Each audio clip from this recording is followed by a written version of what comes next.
Hello and welcome. Thank you so much for being here today.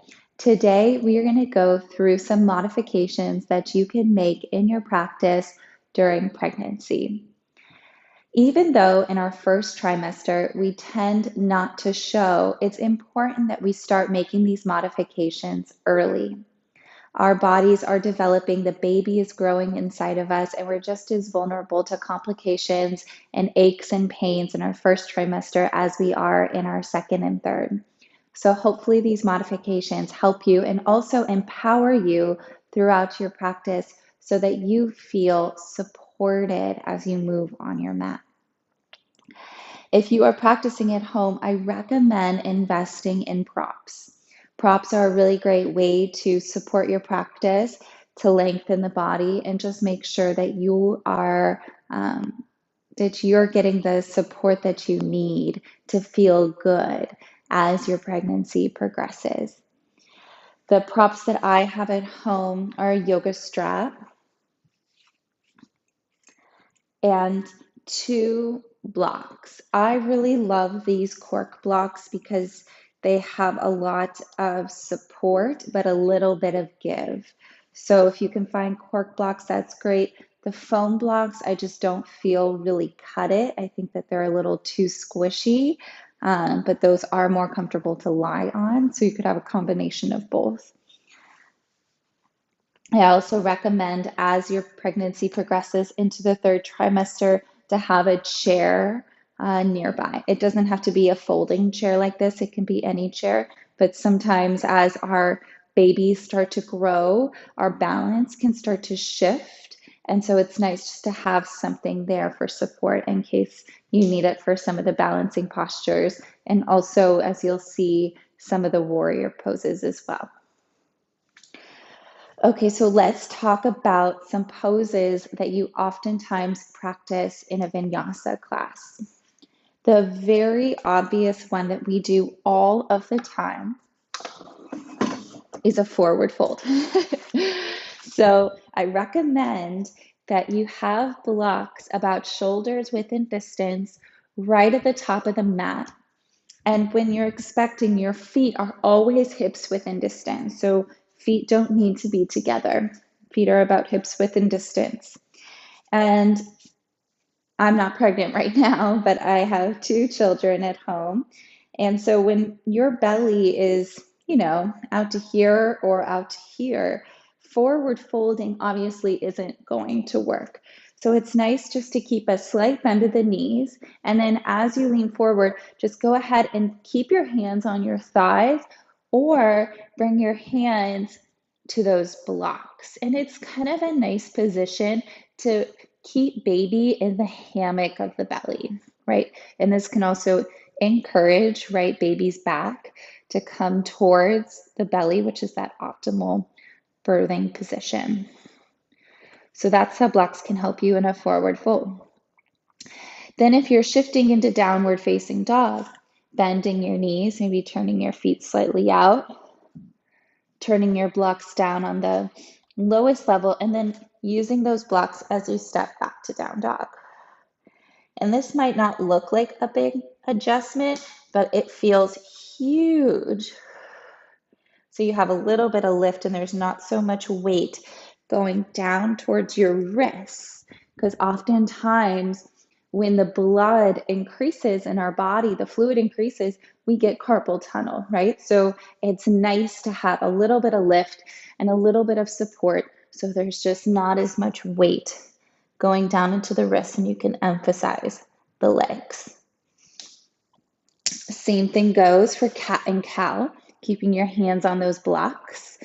And really that just helps to encourage an opening in your upper back rather than a dropping into the lower back.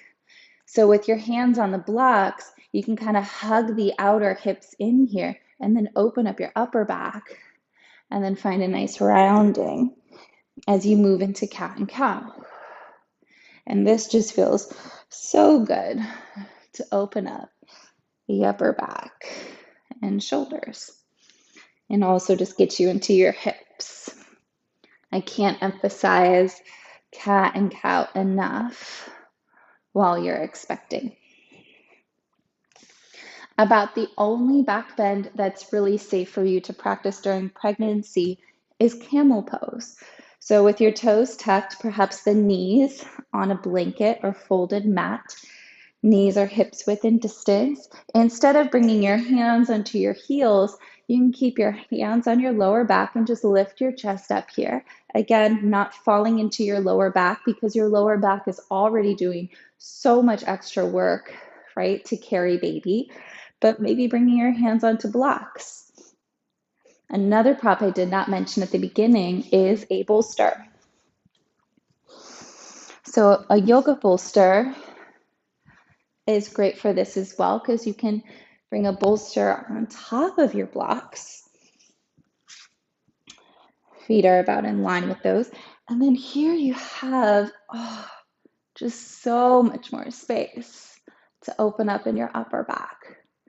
And it just feels so, the word delicious is coming to mind. It just feels so good in your body to open up that upper chest, but make sure you're elevated enough so it doesn't fall into your lumbar spine.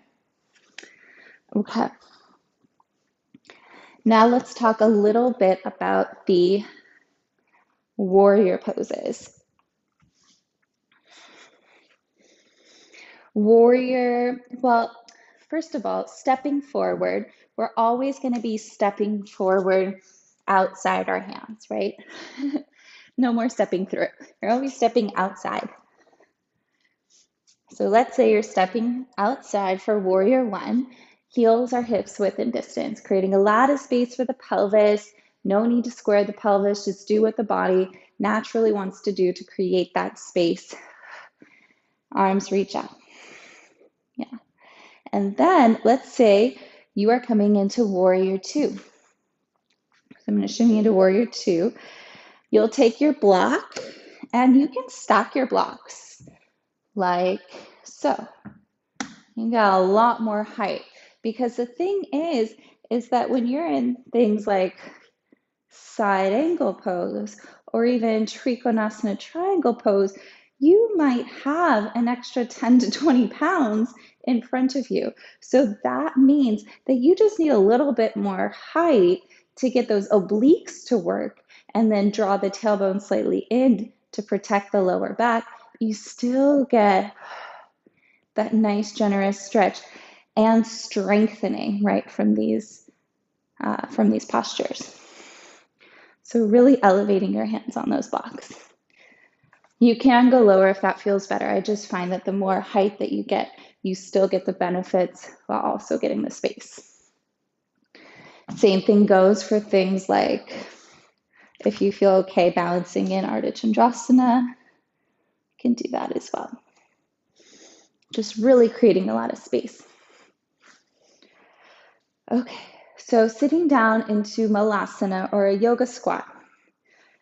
If your baby is breech or not in the optimal position, then you always want to just squat down here rather than going all the way down, mostly because Malasana, while it's a wonderful lower back and hip opener, also just really opens the pelvis, and you kind of want to keep baby in until he or she has a chance to flip right into that optimal birthing position.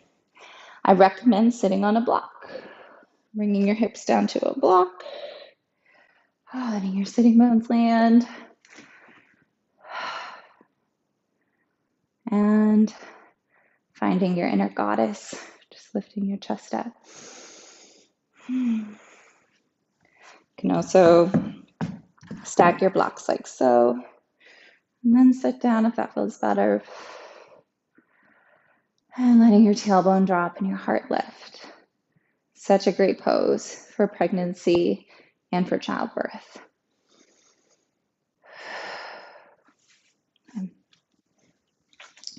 So let's talk a little bit about twisting.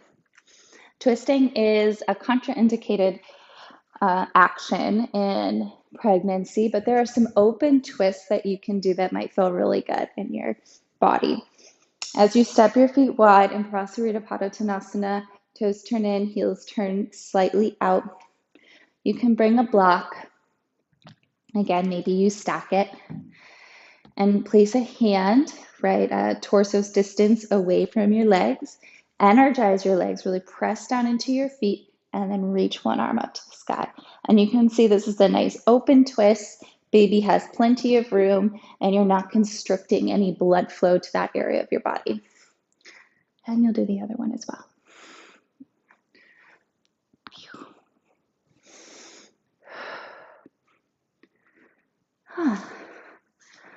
Another one you can do that feels really nice is, let's say you are in any lunge, right? You know, crescent pose isn't going to feel too great. While you're pregnant, you can always modify and keep that back foot down, mostly because you want to keep your balance. You want to strengthen the legs and just make sure you have 2 feet firmly planted on the floor.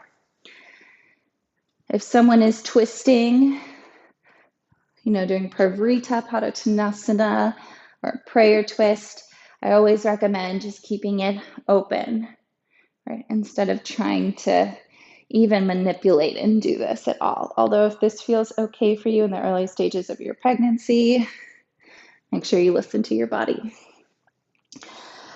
Pulling your hips back into Ardha Hanumanasana. And let's make it a wide Ardha Hanumanasana. So you've just stepped your right foot out to the side, outside your right hand. You can do this where you keep your left hand on a block, right leg is straight. Maybe there's a blanket underneath your left knee, and you reach your right arm up. Feels really good. Again, open, a lot of open space. You get a little bit of an upper back twist. Yep. I'll show you that on the other side. Nice and open. And then the last one that I will show you, actually I'll show you 2 more, is from hands and knees. You can walk one hand generously forward, and some people like to actually use a bolster for this one and bring your forearm down to the bolster, maybe head on a block, so you have a little bit more height to open up into a shoulder twist. If you can bring the shoulder and head down to the mat, then you can do that as well. And that one looks like this. Hips are neutral. Baby's here. But you're getting a nice shoulder opener across your upper back. So let's say you are able to lie on your back, which you might not be able to do after trimester 2, right? Let's say this is a little earlier on in your pregnancy, but you're on your back and the teacher has just said, to do a supine twist, which we don't want to do. You'll cross your ankle over the opposite knee, just like you would and thread the needle. And then instead of crossing the legs over, you'll take whichever knee is bent and you'll take that foot off the mat to the side. And this ankle will hook on the outside of the knee, and then you'll just lower the knees towards the ground. So this is actually a nice open twist. Belly stays open, but you're going to feel some space in your lower back. You also might feel something in your outer hips and thighs. So you start from thread the needle, the other foot moves off the mat, and then you get a nice twist. Again, that's only if you feel comfortable on your back.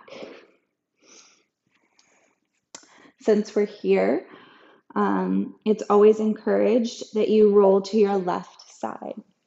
So oftentimes teachers will tell you to roll to your right, but while you're pregnant, it's good to roll to your left because you have the vena cava, right, which is that nerve, that vessel that's bringing blood back to your heart, and that rolling to your right side or even being on your back for too long can constrict the blood flow to your heart, therefore constricting the blood flow to your baby.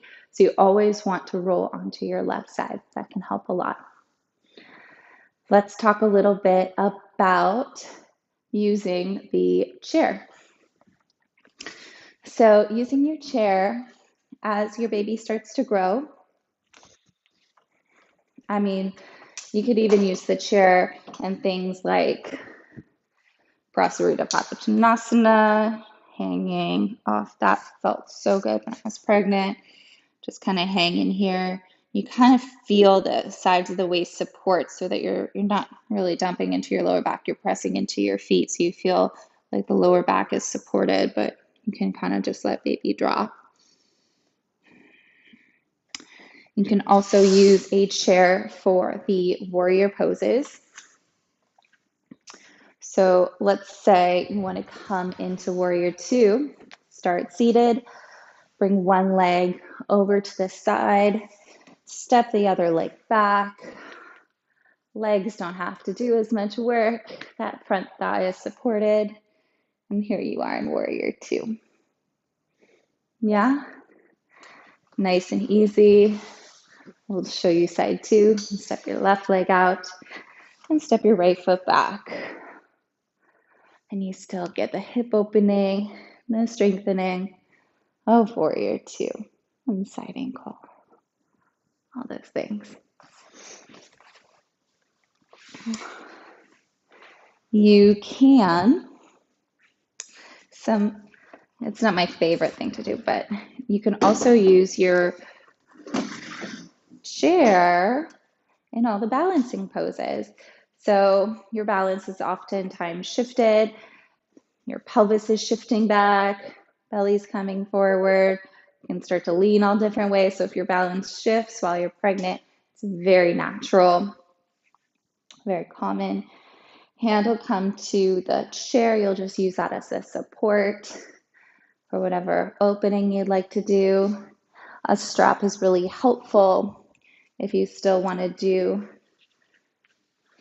the extensions. Utthita Hasta Padangusthasana A and B, definitely not C because that's a twist. Let's say you wanted to do something like this, or like this. Or my favorite, that seated chair. Open up the hips. So that's really great for balance. Let's talk a little bit about setting up the optimal Shavasana, right? I could have lived in this pose while I was pregnant. Actually, I think I probably did, especially if you're in a heated vinyasa class and you're just feeling like you need to settle down and rest. I recommend just finding Supta Baddha Konasana. So how I've set up blocks, you'll see it's kind of more like a T. And that's just my preferred way of setting up the blocks. Some people like to create a really steep ramp like this. Some people like to do it like this. But I don't know. I think this is really nice where it kind of looks like a T. And then bring that bolster right there, right down in front. So the Shavasana variation of this, legs will come forward, just roll onto your back. And enjoy just a little bit of time to rest and reset. You can also take your strap and make a loop in the strap.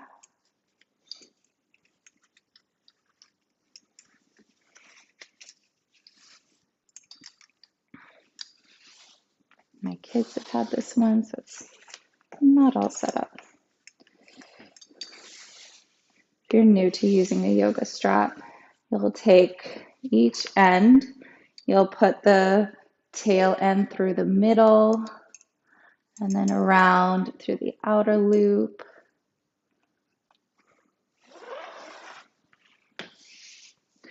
You'll take the strap behind your body, bring the soles of your feet together,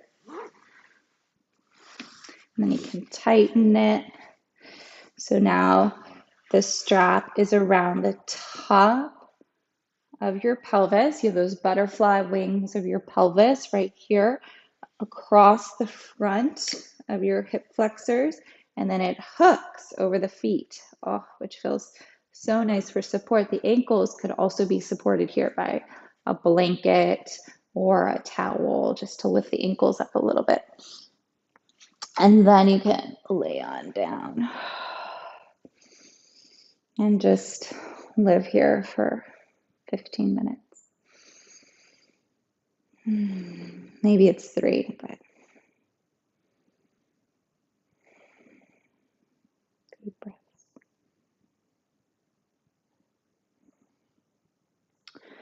If that's not feeling great to you, then I always recommend lying on your left side with your bolster, be a pillow. All about comfort while you're pregnant and your body's already doing so much work.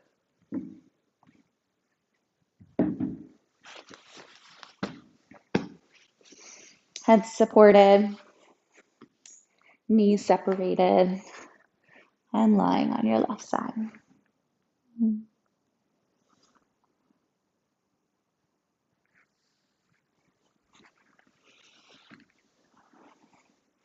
And then anytime you're seated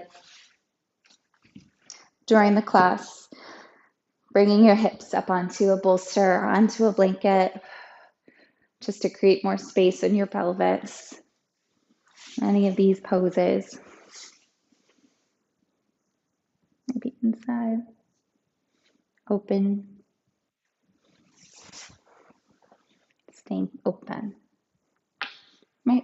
And then if your teacher ever advises you to twist, then you can always just keep it open and revolve a bit, but you never want the arm to cross over the body. So we're not doing any crossover poses. It's just always staying nice and open so that there's optimal blood flow to your baby. Okay, well, I hope this video was helpful for you. I just wanted to go through some of the basic poses that you would see in a vinyasa class. So if you wander into a regular yoga class and the teacher doesn't have the tools to necessarily guide you through some of these modifications, now you know. If you have any questions, please write a comment in the box below, and I look forward to seeing you on the mat. Wishing you a beautiful and blessed rest of your journey. Namaste.